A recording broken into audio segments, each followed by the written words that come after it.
John Darvill on BBC Radio Bristol. Now, if we weren't talking about Brexit, what would we be talking about? Probably education, its funding, the fact that one size does not fit all, and it never will. Every child is different, and every child has different educational needs too. Helen Boyle knows this. She's passionate about education. She is a teacher, primary school teacher. She's also dyslexic herself and has a thorough understanding of dyslexia.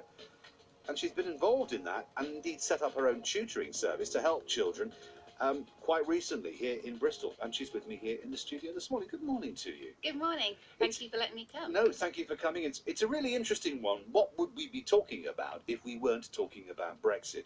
I think there's two things we'd be talking about: adult social care and education. Yeah. Because they are the two things that are not getting the oxygen that they need locally with school funding and certainly with adult social care and indeed care for the elderly. It's a huge, huge issue. Yes. Education, everyone needs one, but not everyone needs the education that's on offer, because it doesn't work for them, does it? No, it doesn't. And that's why at HB Tutoring we offer a package to each child which has a one-to-one tutor and practical resources, and most importantly we liaise with the schools so that we can work in unison with them, and that gives really good progress to the child having a whole team behind them. And I think it reassures parents as well and lets them be on board with their child's education, and it's important to remember the parents in their education. Yeah, because there's a lot of abdication, isn't there? And this may upset a few people, is that it is not just the school's job to educate a child. It's the parents' job and the school's job to educate a child. Some parents don't quite get that, do they? They think, I'll hand the child over and then give me something back with A-levels and GCSEs. Oh, that were true. Let's just talk about you firstly, because it's going to get a flavour of who you are. Because I mentioned in my introduction there, Helen, that you yourself are dyslexic. That's right, yes. How did you find out that you were? I think I noticed I was different from the rest of the class. They found it easier when I was at school learning, and I had to do a lot of repetition, and I found I'd forget things, and people would get frustrated with me, teachers, parents, saying, we've already gone over this, do we have to go over it again? And I think with dyslexia, there's a lot of repetition, there's strategies to help them learn, whether it's flashcards, and I think we need to raise awareness, because a lot of children who have dyslexia can be deemed as being disruptive in class, but it's just a way of venting their frustration. All children want to learn. Is this more common, Helen, than we think? Because I was diagnosed with dyslexia at about the age of 11, and I was fairly lucky, because that was in the 70s, and I was very lucky to get that, because I couldn't read. But I wonder whether in fact dyslexia isn't something that is special anymore, that there is actually, it's more common in children, that it isn't one size fits all, because we're all different and dyslexia is part of that difference. Exactly, yes, everyone is different. We don't all have the same interests, we don't all learn the same. Some people learn with a practical approach, some people can learn watching videos, watching YouTube, having a teacher at the front. And what HB Tutoring have found out is that actually often people with dyslexia, they can get bored if they keep watching. They like to be engaged, and having a one-to-one tutor can really help them, because that eye contact is so important to keep a child engaged. Otherwise they can wander off, and I think that can be open to most children, can look for a distraction. And I think we've tailored our packages to help the child able to learn by bringing in all the different resources, so we can help them, and that's been proven in the results. And what worked for you? Because if you were a child that was all of the things you just described there, and I'm guessing you were, what worked for you? What got you to the stage where you became a primary school teacher? Because that's not an easy path to take for somebody who struggled with taking stuff on board, concentration and all the other things that you as a teacher would have had to sort of instill in children. Yes. So what got you over the line? I think it's just, I remember struggling with maths and having to make flashcards to go over and over, and putting things in different stages.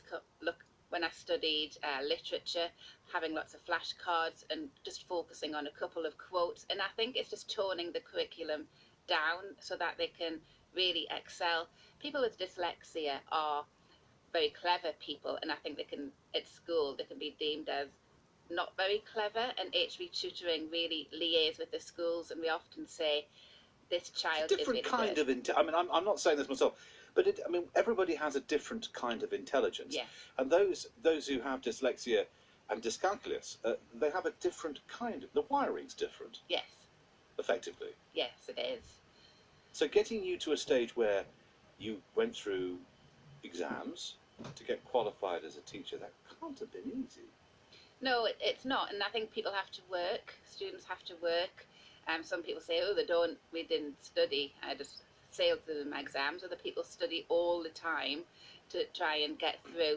And I think it's just having that engagement, and just for me, trying to get through it and being determined that I can do it, and everyone can do it. And that's what HV tutoring do get across, that every child can learn. They want to learn, but each child needs different strategies.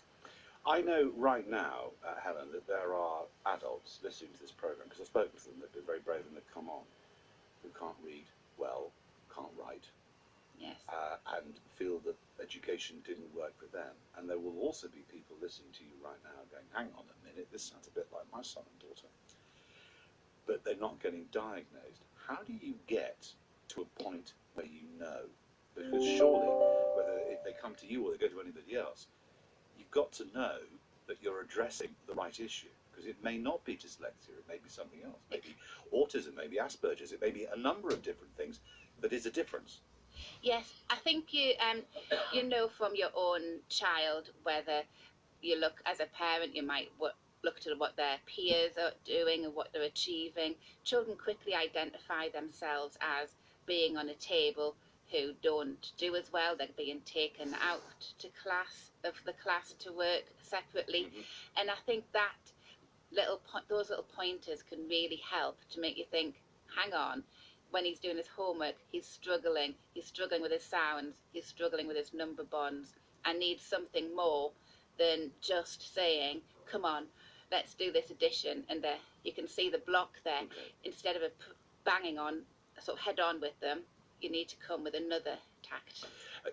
What in the heck is a number bond? Because what is a number bond? Explain that to me, because I've heard this, and I have to say I've got young children, and I just nodded, going, oh yeah, absolutely. I have no idea what they're talking about. What is a number bond? A number bond, you can have number bonds of 10, number bonds of 20, yeah. And your number bonds are all the different ways to make 10 and all the different ways to make 20. So you've got your 7 and 3, 9 and 1, 1 and 9. Oh, right, all okay. The different ways. Now I know the answer to that question, and I've been nodding for about 10 years on that one. A wiser man now. Yes, I judge a day by what I've learned. Helen Boyle has set up a tutoring group for those with dyslexia and dyscalculia. We'll hear more from her after Shawn Mendes.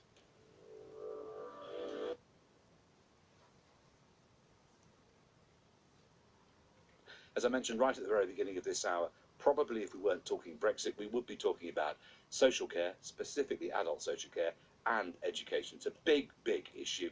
And it's a big issue from the point of view of funding. We know that there are issues in South Gloss with regard to education funding, and indeed how education isn't one size fits all. Dyslexia and dyscalculia. Have I said that word right? Is that right, dyscalculia or dyscalculus? Is it? I don't. You tell me, Helen. I usually say dyscalculia, but Dyscalculia. everyone says different things, but we all know what they mean. Yeah, which is a problem with numbers, isn't it? Yeah. Effectively, and dyslexia as well. You yourself are dyslexic, you are a teacher, you're a primary school teacher, you set up this business to help tutor. What do you do with a child that has been identified, or the parents believe that child to be dyslexia, that is different from what they get in a classroom? Well, when we first have a child which we've been asked to come and see and visit, we visit them in the home, and I think it's really important to visit them in the child in the home, because it's where they're comfortable, it's where they feel secure, and that's a perfect starting point to start working with the child. And then we'll touch base with the school and find get a report with the school, which we CC the parents into via all the emails, because it's important that the parents and the teachers on board, so we're all working towards helping that child for their topics at school.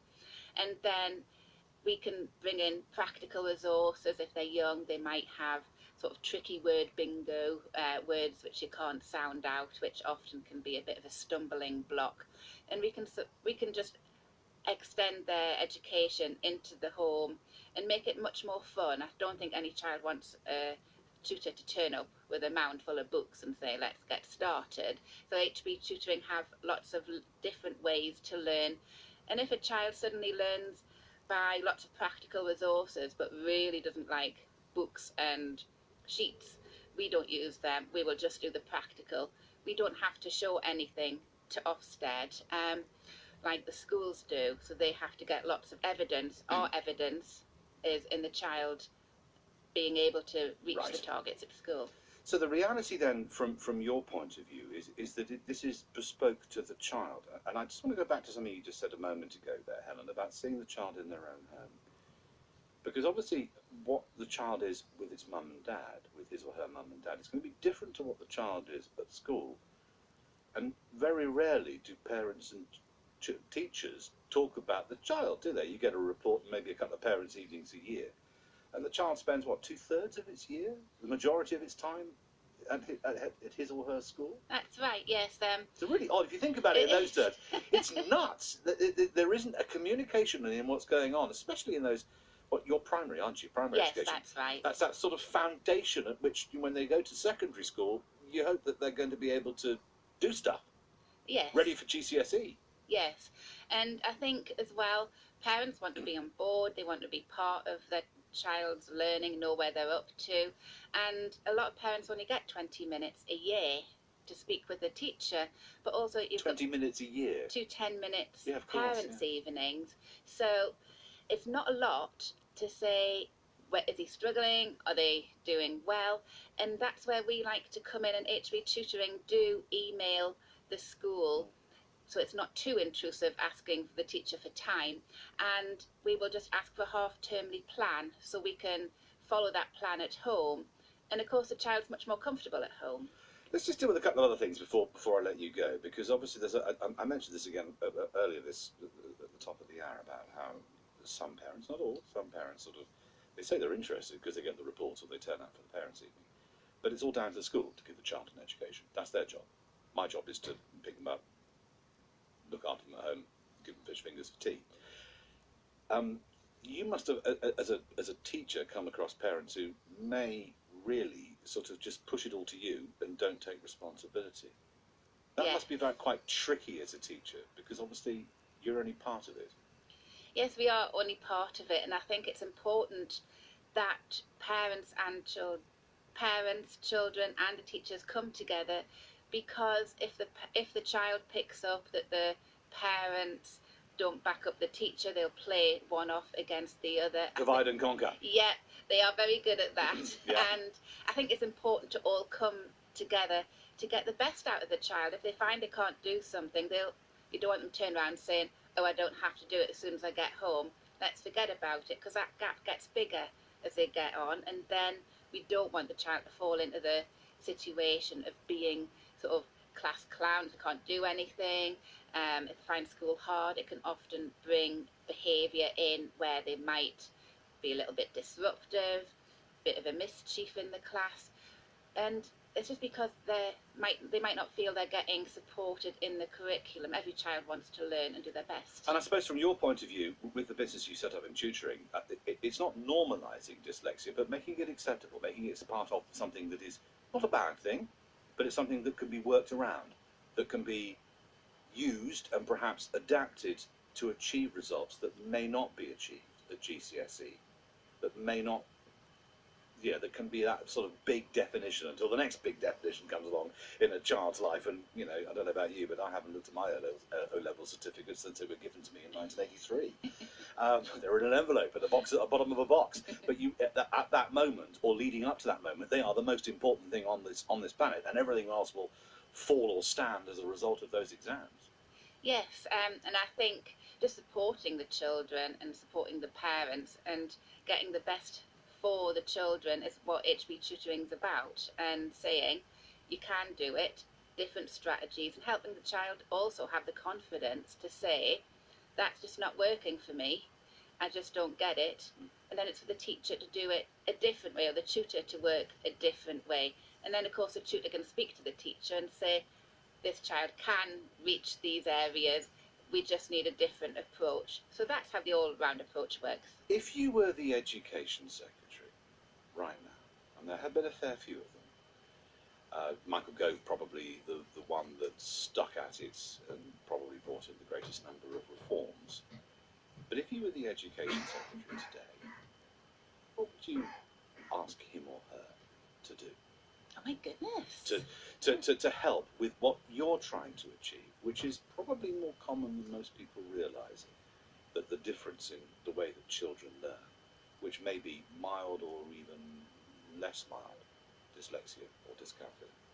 Yes, I think I'd want to achieve to have more support within the classroom and not necessarily pull the children out. I think as soon as children are pulled out of the classroom, a stigma can be attached to them. And I think that can be a bit of a negative effect. I think I'd like... Because it makes them different, doesn't it? It does, Yeah. and children all want to be the same. They want to be part of the group. And I think it's important to keep them part of the group, and also just to have more support in the class so they can identify with that. So it's about being part of the class, not being separated from the class. Definitely, yes. I think that's really important, not to separate them, because children are quick to judge, and it's what they do. You can't stop it. No, that's very true. Yeah. Well, there you go, the Right Honourable Damien Hines MP, Education Secretary of State for Education. There you go, from somebody who knows. I'm very grateful for you coming in this morning and talking this through with us. Helen Boyle from HB Tutoring. Thank you very much for being on the Thank you for having me. Pleasure. Thank you. Jeff